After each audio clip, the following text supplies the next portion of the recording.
जय हिंद दोस्तों, स्वागत है आपका हमारे यूट्यूब चैनल चंद्रहास ज्ञान सर्विसेज में। और दोस्तों, जैसा कि आप लोगों को हम पढ़ा रहे थे 7th क्लास ज्योग्राफी के बारे में, उसमें 4 चैप्टर दोस्तों हम लोग पढ़ चुके हैं। आज दोस्तों हम लोगों को 5 चैप्टर के बारे में पढ़ना है। दोस्तों इसमें हम लोगों को जल के बारे में पढ़ना है। तो वायु के बारे में हम लोग पढ़ चुके थे 4th लेसन में, और आज हम लोग को जल के बारे में पढ़ना है। तो देखिए, आइए रीड करते हैं क्या है इसमें। बोल रहा है, जल के बारे में सोचने पर आपके मस्तिष्क में क्या चित्र बनते हैं? आप नदी, जलप्रपात, वर्षा की रिमझिम और अपने नल के जल के बारे में सोचने लगते होंगे। बच्चे बरसों में भरे गड्ढे में कागज़ की नाव तैराकर बहुत खुश होते थे। तो बच्चों में हम लोग भी तैराते थे कागज़ का नाव बना कर के खूब से। तो दोपहर तक गड्ढे में जमा जल गायब हो जाता है, और वह जल कहाँ जाता है? तो दोपहर तक देखते हैं कि बारिश होता है, पानी तो जमा हो जाता है गड्ढा में, और फिर दोपहर होते होते जो पानी क्या हो जाता है, सूख जाता है। तो वो कहाँ जाता है? गायब हो जाता है पानी, आखिर वो कहाँ जाता है? तो देखिए, बोल रहा है सूरज के ताप सॉरी बोल रहा है कि सूरज के ताप के कारण जल वाष्पित हो जाता है। ठंडा होने पर जल वाष्प संघनित होकर बादल के रूप ले लेता है। क्या होता है ना कि सूरज का ताप जब पड़ता है तो जल वाष्पित होकर के ऊपर उड़ जाता है, और जब ठंडा होता है ना तो जल वाष्प क्या होता है, वही बन करके संघनित होकर के बादल का रूप धारण कर लेता है। और यहाँ पे वर्षा, हिम सहित वृष्टि के रूप में धरती पर क्या होता है, पुनः गिरता है और समुद्र में गिरता है। बोल रहा है, जिस प्रकार से जल लगातार अपने स्वरूप को बदलता रहता है और महासागरों, वायुमंडल और धरती के बीच चक्कर जो है लगातार रहता है, उसको क्या कहते हैं, जल चक्र कहते हैं। दोस्तों देखिए, पहले ऊपर से बारिश होकर के गिरा नीचे, ज़मीन में जमा हो गया, फिर वाष्पित होकर के जाएगा, फिर ऊपर जाएगा, और ऊपर संघनित होकर के बादल बन जाएगा, फिर बादल होकर के फिर वही जब भारी हो जाएगा वहाँ पे नहीं तैर पाएगा वायुमंडल में, तो क्या हो जाएगा, नीचे गिर जाएगा वृष्टि। ठीक है, क्या हिम के रूप में, वृष्टि के रूप में, वर्षा जल के रूप में पुनः पुनः से गिरेगा, पुनः फिर जमा होगा पृथ्वी पर, और फिर वो वाष्पित होकर ऊपर जाएगा, फिर बरसेगा नीचे। तो इस तरह से जल चक्र जो है चलता रहता है। बोल रहा है, हमारी पृथ्वी थल सेना के समान है, थलशाला के समान है, और जो जल शताब्दी पूर्व ईसा उस उपस्थिति था वही आज भी मौजूद है। जिस जल का प्रयोग हम आज हम हरियाणा के खेत में सिंचाई के लिए कर रहे हैं, हो सकता है कि वह सैकड़ों वर्ष पहले अमेजन नदी में बहता होगा। तो ऐसा हो सकता है। बोल रहा थलशाला क्या होता है? देखिए, यहाँ पे थलशाला दिया है। देखिए, बोल रहा है कि यह कृत्रिम घर या छोटे घर के पौधे रखने का कृत्रिम आहत होता है। ठीक है, तो मतलब ये छोटा सा होता है, घर के पौधे रखने के लिए, तो मतलब पौधा तो उसमें रखा जाता है, तो उसको कहते हैं थलशाला। ठीक है, यहाँ पे देखिए, ये दिखा गया है थलशाला को। इसमें हम लोग पौधा जो रखते हैं ना, घर में रोपते उपते हैं ना, तो पौधा जो होता है ना उसको थलशाला कहते हैं। ठीक दोस्तों, अब देखिए, बोल रहा है, अब अलावन जल के मुख्य स्रोत क्या है? अलावन जल के स्रोत अगर जो है नदी है, ताल है, सोता, हिम नदी, ये सब क्या है, अवलवन जल के स्रोत है। और लवणीय जल कहाँ है? तो महासागर और समुद्र में अगर बात करें तो सबसे अधिक जल महासागर में है, जबकि वो क्या है, लवणीय जल है, वो उपयोग के लायक जल नहीं है। ये बात हम आपको पहले ही पढ़ा चुके हैं। उसमें अधिकांश इसमें अधिकांश नमक यानी सोडियम क्लोराइड या खाने के उपयोग किया जाने वाला नमक होता है। ठीक है, तो आइए आगे देखते हैं। फिगर दिया है दोस्तों अफ्रीका पूरे महाद्वीप का, और इसमें दिखा रहा है कि कौन सा सागर कहाँ पे है, कौन सी बेसिन कहाँ पे है। देखिए, अमेजन नदी इसमें होगा। यहाँ पे देखिए, अमेजन नदी बेसिन दक्षिण अफ्रीका में आप लोग पढ़े पढ़े थे सबसे लंबी। और उसके बाद दोस्तों देखिए, यहाँ पे सबसे बड़ी नदी अमेजन नदी है। और यहाँ पे देखिए, ऑरेंज नदी है, विक्टोरिया झील है, गायन नदी है, नील नदी है, लाल सागर है, कैस्पियन सागर। तो सब चीज़ को जो है चित्र यहाँ पे दिया है। तो इसी के बारे में बोल रहा है। अब देखिए, जल का विस्तार के बारे में बोल रहा है। हम जानते हैं कि पृथ्वी की सतह को 3/4 भाग जल से ढका हुआ है। तो 1/3 भाग पृथ्वी का जल है, सबको पता है। पर यदि धरती पर जल की अपेक्षा मतलब धरती को पर थल की अपेक्षा जल अधिक है, तो अनेक देशों में जल की कमी का सामना क्यों करना पड़ता है? तो हम सब जानते हैं कि हमारी धरती पर थल के से ज़्यादा जल स्थित है, फिर भी हम लोगों को क्या होता है कि जल की ही कमी महसूस करनी होती है। तो ऐसा क्यों आखिर होता है? तो देखिए, यहाँ पे दिया है, क्या बोल रहा है, क्या पृथ्वी के मौजूद संपूर्ण जल हमारे उपलब्ध के हैं? तो नहीं, सारे चीज़ उपलब्ध के लिए नहीं है। अगर महासागर में बात करें तो दोस्तों सोच लीजिए, 97.3% जो जल है वो महासागर में है, जबकि वो खारा जल है, उसको हम लोग उपयोग में नहीं ला सकते हैं। वही अगर बर्फ छत्रा के रूप में देखें तो बर्फ छत्रा के रूप में जम करके बर्फ बना हुआ है 2% जल। उसके बाद भूमिगत जल की बात करें तो बहुत कम है, 0.68%। और यही दोस्तों भूमिगत जल का ही हम लोग उपयोग करते हैं। झीलों में अलावन बल है। अलावन जल की अगर बात करें तो 0.009% है, और स्थलीय, समुद्री एवं नमकीन झीलें की बात करें तो 0.009% है। और मंडल में अगर जल वाष्प की बात करें तो वो 0.0019 है। और कुल नदियाँ में कितना जल है तो 0.0001%, तो बहुत ही कम मात्रा में, कुल मिलाकर के 100 हो गया है। तो इसमें उपयोग के लायक चीज़ें बस भूमिगत जल है, नदियाँ वाला जल है, वायुमंडल में जो जल है उसका भी तो उपयोग नहीं करता हूँ, क्योंकि वो बस जल वाष्प के रूप में है। तो ये सारे बस भूमिगत जल और नदियाँ का जल, ये सारे जो है उपयोग की चीज़ें हैं। झील के जो अलावन जल है उसका उपयोग हम लोग कर सकते हैं, तो बहुत ही कम मात्रा में जो उपयोग की चीज़ें, इसलिए हम लोगों को जल की जो है कमी महसूस होती है। ठीक है। देखिए यहाँ पे बोल रहा है लवणता क्या होता है। लवणता 100 ग्राम जल में मौजूद नमक की जो मात्रा होती है महासागर की औसत लवणता कहलाती है। 35% 35 भाग प्रति 1000 ग्राम है। महासागर की अगर लवणता बात करें तो 35 ग्राम प्रति 1000, मतलब 1000 ग्राम जल में 35 भाग उसका क्या है, लवणता है, मतलब नमक है। ठीक है। तो इस तरह से वहाँ पे लवणता ज्ञात होता है। 1000 जल में मौजूद जितना नमक की मात्रा मौजूद होता है उसको जो है लवणता निकालते हैं। अब देखिए इजराइल की बात करें तो इजराइल में दोस्तों मृत सागर के नाम आप लोग सुने होंगे, जो इजराइल में स्थित है, और इसकी लवणता जो है 340 ग्राम प्रति लीटर है। लवणता कितना है, 340 ग्राम प्रति लीटर होती है। तैराक इसमें प्लब कर सकते हैं, क्योंकि नमक की अधिकता इसे संघनन बना देती है। ठीक है। तो अब देखिए साधारण प्रक्रिया द्वारा जल के वितरण को प्रदर्शित किया जा सकता है। तो ये प्रदर्शन जो है देख चुके हम लोग। अब आगे बढ़ते हैं। बोल रहा है जीवन के लिए जल अत्यधिक आवश्यक होता है। प्यासे होने पर केवल जल ही हमारी प्यास बुझा सकता है। ऐसे में आपको ऐसा क्यों मतलब ऐसा क्या ऐसा नहीं लगता कि लापरवाही से जल का उपयोग करने में हम बहुमूल्य संसाधन को बर्बाद करते हैं। तो लापरवाही से हम लोगों को जल का उपयोग नहीं करना चाहिए। इसके बारे में बोल रहा है दोस्तों। बोल रहा है महासागरीय परिसंचरण। महासागरीय परिसंचरण क्या है, तो समुद्री, पहले इधर पढ़ लीजिए फिर हम लोग नीचे डायरेक्टली चल जाएंगे। बोल रहा है 22 मार्च को विश्व जल दिवस के रूप में मनाया जाता है। तब जल संरक्षण की विभिन्न विधियों को प्रलंबित किया जाता है। तो जल दिवस कब मनाया जाता है दोस्तों, तो जल दिवस जो है 22 मार्च को मनाया जाता है। और आप लोग जल को ज़रा उपयोग कीजिए सोच समझ के। ठीक है। तो जल बहुत ही कम उपयोग के लिए बचा है हम लोगों को।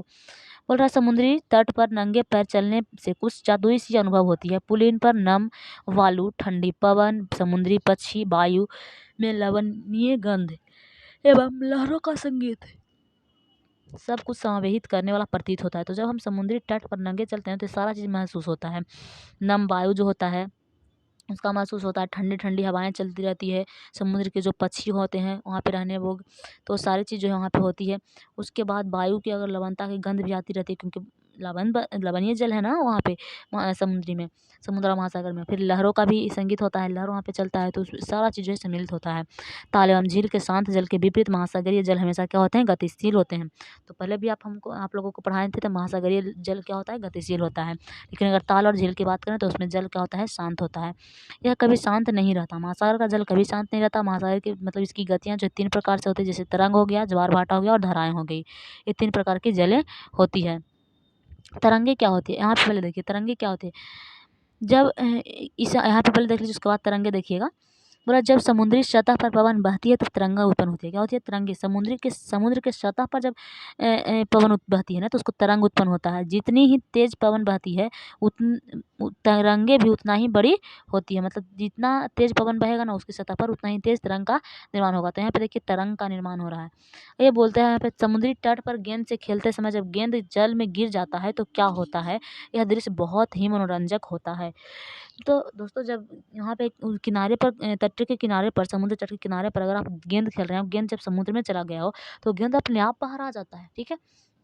देखिए कैसे बोल रहा है कि यह दृश्य बहुत ही मनोरंजक होता है होता है कि कैसे तरंगों के साथ गेंद क्या होता है, तरंग जब उत्पन्न होता है तो पहले तट तक आता है, फिर उसकी लहर तो तट पर गेंद को लेकर क्या होता है, फिर वापस लौट जाती है। मतलब फिर क्या होता है, उसका जल वापस नदी में समुद्र में लौट जाता है, फिर आता है समुद्री तट पर, फिर वापस लौट आता है। इस तरह की तरंगें बहुत ही मनमोहक होती है। बोल रहा है जब महासागरीय सतह पर जल लगातार उठता है और गिरता है तो उसको क्या कहते हैं, तरंगे कहते हैं। तो यहाँ पे देखिए यहाँ पे उठ रहा है, यहाँ से समुद्र से आया, इधर तट पे आया, फिर यहाँ पे वापस चल गया, फिर आया, फिर इस तरह से तरंगे बहुत ही मनमोहक होती है। बोल रहा है तूफान से तेज वायु चलने पर विशाल तरंगे उत्पन्न होती है। इसके कारण अत्यधिक विनाश हो सकता है। भूकंप, ज्वालामुखी उद्गार या जल के नीचे भूस्खलन के कारण महासागरीय जल अत्यधिक विस्थापित होता है। इसके परिणाम स्वरूप 15 मीटर तक की ऊंचाई वाला विशाल ज्वारीय तरंग उठ सकती है, जिसको क्या कहते हैं, सुनामी कहते हैं। अगर दोस्तों इसी सुनामी को यही तरंग जो है इसका गति अधिक हो जाता है ना, या इसकी ऊंचाई अधिक दूर तक हो जाता है, जैसे अगर 25 मीटर तक अगर ऊंचाई उठ गया है ना वो जब तरंगे, विस्थापित तरंगे, तो क्या होता है उसी को सुनामी कहा जाता है। ठीक। सुनामी कोई अलग चीज़ नहीं है, तरंग ही है सुनामी। अब तक सबसे पुरानी सुनामी 150 मीटर मापा गया है। यह तरंगे 700 किलोमीटर प्रति घंटा से अधिक की गति से चलती है और 2004 में के सुनामी में से भारत के तटीय क्षेत्रों में अत्यधिक विनाश हुआ था। सुनामी के बाद अंडमान निकोबार द्वीप समूह में इंदिरा पॉइंट क्या हो गया, डूब गया था वहाँ पे, ठीक है। अब देखिए सुनामी को जापानी भाषा में कहते हैं, सुनामी जापानी भाषा का एक शब्द है जिसका अर्थ होता है पोतासे तरंगे, यानी कि क्योंकि सुनामी आने पर पोतासे क्या होता है, नष्ट हो जाता है, तो इसी को इसलिए इसको कहते हैं पोतासी तरंगे, इसका अर्थ ही होता है पोतासी तरंग, ठीक है। तो 2004 में दोस्तों भारत में एक सुनामी आया था और जिसमें इंदिरा पॉइंट क्या हो गई थी, दह गई थी, डूब गई थी। तो आइए इसको देख लेते हैं थोड़ा सा। 26 दिसंबर दोस्तों भुज में भूकंप आया था। कब आया था, पिछले अध्याय में पढ़े ना हम लोग। तो वो दोस्तों 26 जनवरी को आया था, 26 जनवरी 2001 को, ठीक है। बहुत विनाश हुआ था उसमें। 6.9 रिक्टर पैमाने वाला भूकंप था वो। अब देखिए यहाँ पे बोल रहा है सुनामी के बारे में, बोल रहा है पृथ्वी का तांडव। 26 दिसंबर 2004 को, वो 2001 को आया था भूकंप और ये 2004 को बोल रहा है। और यहाँ पे इसमें 26 जनवरी को बोल रहा था, 26 दिसंबर को बोल रहा है। और हिंद महासागर में सुनामी तरंगों तथा पोतासी तरंगों के कारण अत्यधिक विनाश हुआ। ये तरंगे उस भूकंप का परिणाम थे जिसकी अधिकांश सुमात्रा के पश्चिमी सीमा पर था। इस भूकंप की तीव्रता रिक्टर पैमाने पर 9 मापी गई थी। अब सोचिए इसकी पैमाना जो है 9 मापी गई है, कितना अधिक भूकंप, मतलब तेज भूकंप होगा, सोच लीजिए। आप सोच सकते हैं जब भूकंप 6.9 का था तो गुजरात में उतना तबाही मचाया था। ये 9 पर रिक्टर पैमाना पर 9 मापा गया है इसका भूकंप का तीव्रता। बोल रहा है भारतीय प्लेट बर्मा प्लेट के नीचे धंस गई थी। भारत का प्लेट क्या हुआ था, बर्मा प्लेट। बर्मा किसको कहा जाता है, म्यांमार वाला ना, उसको म्यांमार को पहले बर्मा ही कहा जाता था दोस्तों। तो उसी का प्लेट क्या था, बर्मा था। तो भारतीय प्लेट क्या हुआ था, बर्मा प्लेट के नीचे धंस गई थी और समुद्र तल में आकस्मिक गति उत्पन्न हो गई थी। इस कारण यह भूकंप आया था। महासागरीय तल लगभग 10-20 मीटर तक विस्थापित हो गया और नीचे की दिशा में झुक गया था। यह इस विस्थापन के कारण नियमित अंतराल को भरने के लिए विशाल मात्रा में महासागरीय जल उसमें क्या हो गया था, बहने लगा था। फलस्वरूप दक्षिण एवं उत्तर दक्षिण पूर्व में एशिया के समुद्र तटों से जल क्या हो गई, हटने लगी थी और भारतीय प्लेट के बर्मा प्लेट के नीचे चले जाने के कारण वापस समुद्र तट की ओर लौटा। यह सुनामी लगभग 800 किलोमीटर प्रति घंटा की गति से आया था जिसकी तुलना व्यावसायिक वायुयान की गति से की जा सकती है। इसके परिणाम स्वरूप हिंद महासागर के कुछ द्वीप क्या हुए थे, डूब गए थे, पूर्णतः डूब गए थे। भारतीय सीमा पर धूर दक्षिणी बिंदु इंदिरा पॉइंट जो अंडमान निकोबार द्वीप समूह में था वो भी क्या हो गया था, डूब गया था। जब सुमात्रा में भूकंप के अधिकेंद्र से तरंगे सुमात्रा की तरफ से अंडमान द्वीप और श्रीलंका की ओर बढ़ी थी तो तरंग की लंबाई कम हो गई थी। मतलब पहले तो 800 का था, फिर धीरे धीरे कम हुआ। जल की गहराई भी कम होने के साथ साथ इसकी गति भी 700 से 900 किलोमीटर प्रति घंटा से 70 किलोमीटर प्रति घंटा तक कम हो गई थी और समुद्री तट से सुनामी तरंगे 3 किलोमीटर तक गहराई के, मतलब 3 किलोमीटर तक की गहराई तक गई जिसके परिणाम स्वरूप 10,000 से भी अधिक लोगों की मृत्यु हो गई थी। तो बहुत विनाश हुआ था। बोल रहा 1 लाख से अधिक घर प्रभावित हो गए थे। भारत के आंध्र प्रदेश के तटीय प्रदेश, तमिलनाडु, केरल, पुदुचेरी, अंडमान निकोबार द्वीप समूह सर्वाधिक प्रभावित हुआ था। तो उधर तट की ओर ये सारे देश ही हैं, तो ये सर में जो है ज़्यादा तबाही देखने को मिला था। बोल रहा है यद्यपि पहले से भूकंप का अनुमान लगाना संभव नहीं है, फिर भी बड़े सुनामी के संकेत 3 घंटा पहले मिल सकता है। मतलब पहले से, जैसे देखिए भूकंप का भी अनुमान लगाना संभव नहीं है तो सुनामी का कैसे लगा सकते हैं। तो इसको सुनामी का जो है 3 घंटा पहले लगाया जा सकता है अनुमान। मतलब प्रशांत महासागर के प्रथम चेतावनी में ऐसी प्रजातियां की रसील है लेकिन हिंद महासागर में सुविधाएं उपलब्ध नहीं है। मतलब प्रशांत महासागर में तो ये प्राथमिक चेतावनी मतलब उपलब्ध है लेकिन हिंद महासागर में वो भी नहीं है। प्रशांत महासागर की तुलना में हिंद महासागर में सुनामी कभी कभी ही आती है क्योंकि यहाँ भूकंप या बहुत ही क्या होती है, कम होती है। तो अच्छी बात है कि वहाँ पता लगाने वाला नहीं है कुछ करने वाला, तो बहुत ही कम आता है प्रशांत महासागर की अपेक्षा हिंद महासागर में। दिसंबर 2004 में जिस सुनामी ने दक्षिण एवं दक्षिण पूर्वी एशिया के तटों पर तबाही मचाई वह पिछले कई सौ वर्षों से सर्वाधिक विनाशकारी सुनामी थी। हिंद महासागर में निरीक्षण आतंक आरंभिक चेतावनी की प्रणालियों एवं हिंद महासागर के तटीय निवासियों में जागरूकता की कमी के कारण जीवन एवं संपत्ति की अत्यधिक क्षति हुई। दोस्तों देखिए हिंद महासागर में भूकंप सुनामी जल्दी से आता नहीं है लेकिन जब आता है तो पूरा विनाशी। कब आया था ये, 2004 में, जो दिसंबर 2004 में था वो हिंद महासागर में भूकंप आ रहा है। क्या बोल रहे हैं, हिंद महासागर में आया था। अंडमान निकोबार के द्वीप समूह डूब गए वहाँ पे। क्या इंदिरा पॉइंट डूब गया। तो ये सारा चीज़ जो है हुआ हिंद महासागर में ही सुनामी आया था ऐसे वहाँ पे, क्योंकि यहाँ इतना विनाश क्या कारण क्या है, क्योंकि वहाँ पे अनुभव करने की कोई यंत्र ही नहीं है, नहीं बताया जा सकता, पहले भविष्यवाणी भी नहीं की जा सकती। कम से कम प्रशांत महासागर में तो 3 घंटा पहले भी बताया जा सकता, अब हिंद महासागर में वो भी संभव नहीं है। तो इसलिए इसका विनाश का बहुत बड़ी कारण यही है, ठीक है। और देखिए सुनामी आने का प्रथम संकेत यह होता है कि तटीय क्षेत्र में जल में क्या होती है, तेज़ी से कमी आती है, मतलब समुद्र तट में क्या होता है, तेज़ी से कमी आ जाता है जल में, और फिर विनाशकारी तरंगें क्या होती है, उठने लगती है। जब तट पर ऐसा हुआ ना, हिंद महासागर में जो भूकंप आया था 2004 में, तो जब ऐसा हुआ समुद्री तट की जल अचानक से उतना कमने लगा, तो लोग सोचे कि आखिर ये जल इतना डायरेक्टली तौर पर क्यों कम रहा है।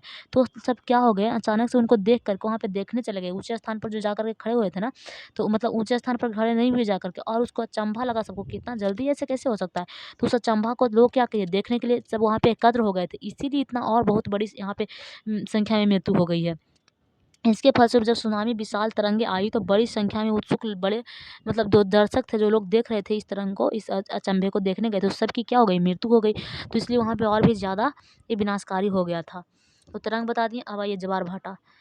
बोल रहा है दिन में 2 बार नियम से महासागरीय जल का उठना एवं गिरना ज्वार भाटा कहलाता है। जब सर्वाधिक ऊंचाई तक उठकर जल तट के बड़े हिस्से को डुबो देता है, तब उसे ज्वार कहते हैं। मतलब ऊंचाई पर उठा और तट को क्या किया, डुबो दिया, तो उसको कहेंगे क्या, ज्वार। जब जल अपने न्यूनतम स्तर तक जा पहुंचा, तट को क्या करता है, पीछे छोड़ देता है, तो उसको कहेंगे भाटा। ठीक है।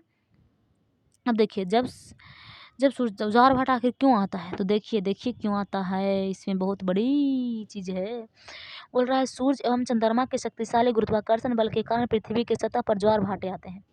दोस्तों इसमें चंद्रमा और पृथ्वी कहाँ से आ गया, तो चंद्रमा और पृथ्वी के शक्तिशाली जो गुरुत्वाकर्षण बल उन दोनों में स्थित है, इसी के कारण क्या होता है, ज्वार भाटा आता है। जब क्यों, क्योंकि दिन में 2 बार आ रहा है ना, देखिए संबंध है।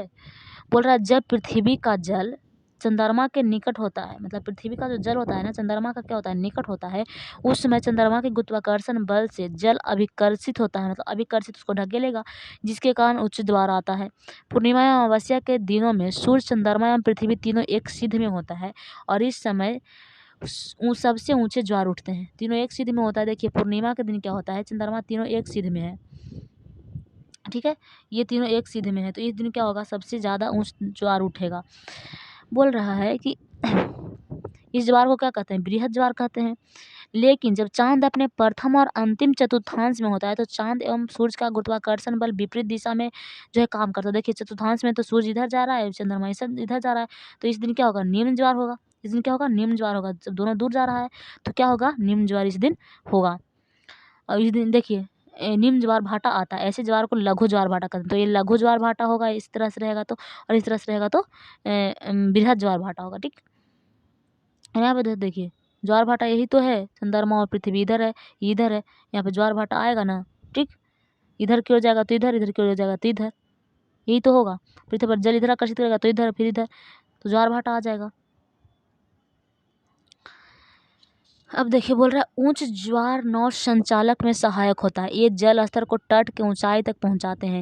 ये जहाज को बंदरगाह तक पहुंचाने में क्या करते हैं, सहायक करते हैं। तो धारा तेज मारेगा, ज्वार उठेगा, भारा तो बंदरगाह पर जहाज जल्दी पहुंचाने में क्या हो जाएगा, सक्षम हो जाएगा। तो मतलब नौ संचालक के लिए सहायक होता है। ठीक है। उच्च ज्वार मछली पकड़ने में भी मदद करता है। तो जब तट पर आता होगा जल, तो मछली बाहर आ जाती होगी, फिर जाता होगा, तो इस तरह से मछली पकड़ने में भी क्या करता है, मदद करता है। जब उस ज्वार के दौरान अनेक मछलियाँ तट के निकट आ जाती है। इसके फलस्वरूप मछुआरे बिना कठिनाई के मछलियाँ पकड़ लेते हैं। कुछ स्थान पर ज्वार भाटे से होने वाले जल के उतार चढ़ाव का उपयोग विद्युत उत्पादन के लिए, मतलब विद्युत उत्पन्न भी किया जा सकता है इसको से। ठीक है। अब देखो तो देखिए महासागरीय धाराएं क्या है, तीसरा गति है महासागरीय धाराएं। महासागरीय धाराएं निश्चित दिशा में महासागरीय स्तर पर नियमित रूप से बहने वाली जल की धाराएं होती है। महासागरीय धाराएं गर्म या ठंडी हो सकती है, मतलब गर्मी होगा और ठंडी भी होगा। सामान्यतः गर्म महासागरीय धाराएं भूमध्य रेखा के निकट उत्पन्न होती है एवं ध्रुव की ओर क्या होती है, प्रवाहित होती है। मतलब भूमध्य रेखा पर उत्पन्न होगा तो किधर होगा, ध्रुव की ओर प्रवाहित होगा। ठंडी धाराएं ध्रुव एवं उच्च अक्षांश से उष्ण कटिबंधीय या निम्न अक्षांश की ओर प्रवाहित होती है। लेब्राडोर महासागर धाराएं शीत जल धाराएं होती है, जबकि गल्फ स्ट्रीम गर्म जल धाराएं होती है। देखिए ठंड जल शीत जल धाराएं की बात करें तो लेब्राडोर है, ठीक है, शीत जल धाराएं। अब लेकिन अगर गल्फ स्ट्रीम की बात करें तो क्या है, गर्म जल धाराएं है। महासागरीय धाराएं किसी क्षेत्र के तापमान को प्रभावित करती है। गर्म धाराएं से स्थलीय स्थल का तापमान गर्म हो जाता है। जिस स्थान पर गर्म एवं शीत जल धाराएं मिलती है वह स्थान विश्व भर में सर्वोच्चतम मत्स्य क्षेत्र बनाता है। मतलब गर्म और शीत जल धाराएं जहाँ पे मिलती है ना, वो शीत मतलब मत्स्य पालन के लिए, मत्स्य क्षेत्र के लिए सर्वाधिक उत्तरदायी होता है। जापान के आसपास एवं उत्तर अमेरिका के पूर्वी तट तक उसके कुछ उदाहरण हैं। तो देखिए जहाँ गर्म और ठंडी जलधाराएं मिलती है वहाँ कोहरे वाला मौसम बनता है, जिसके फलस्वरूप नौसेना क्या हो जाती है, बाधक हो जाती है। तो कोहरा होगा तो नौसेना मतलब बाधा तो उत्पन्न होगी ही, क्योंकि दिखाई नहीं देगा तो संचालन में दिक्कत उत्पन्न होगी। तो इस तरह से ठीक कंडीशन नहीं होता है उसके लिए, ठीक है। और यहाँ पे दोस्तों देखिए ये धारा की बात दे रहा है, किधर कौन सी धारा किधर की ओर बहती है, ये वाला चीज़ यहाँ पे दे रहा है। अगर इसका चाहे तो आप लोग शॉर्ट स्क्रीन लेकर के अच्छे से देख सकते हैं, इसमें कोई बताने वाली चीज़ नहीं, सारा चीज़ दिया गया है। ये देखिए कैलिफोर्निया की धारा इधर की ओर बह रही है, उसके बाद अलास्का की धारा इधर की ओर है, उत्तरी प्रशांत महासागर, फिर इधर की ओर एक धारा बह रही है, विषुवत धारा इधर की ओर बह रही है। तो ये सारी धाराएं यहाँ पे दिया गया है किधर की ओर कौन सी धाराएं बह रही है। इसका चाहे तो आप शॉर्ट स्क्रीन ले लीजिए, उसके बाद फिर आपको यहाँ पे जूम करके देखता रहिएगा, ठीक है। और एक बार देख ही लीजिएगा पूरा। गल्फ स्ट्रीम धारा देखिए इधर की ओर बह रहा है, वही उत्तरी विषुवत भी यहाँ पे बह रहा है। कैनिरीज धारा इधर की ओर बहता है, उत्तरी अटलांटिक अपवाह, ठीक है, इधर की ओर बह रहा है। लेब्राडोर देखिए यहाँ पे है। तो ये सारी धाराएं यहाँ पे है। लेब्राडोर पता है, लेब्राडोर तो ठंडी धारा जलधारा है। उसके बाद यहाँ पे गल्फ स्ट्रीम क्या है, गर्म जलधारा है, बताया था ना अभी। तो इस सारी धारा की जो है फोटो यहाँ पे दिया गया है। अब दोस्तों इस चैप्टर को तो समापन हो गया। यहाँ पे वायु के बारे में पढ़ लिए भी, जल के बारे में पढ़ लिए इस चैप्टर में। अब आगे हम लोगों को पढ़ना है, ठीक है। तो अगले चैप्टर में मिलते हैं फिर हम। आज के लिए बस इतना ही, ठीक है। जय हिंद दोस्तों।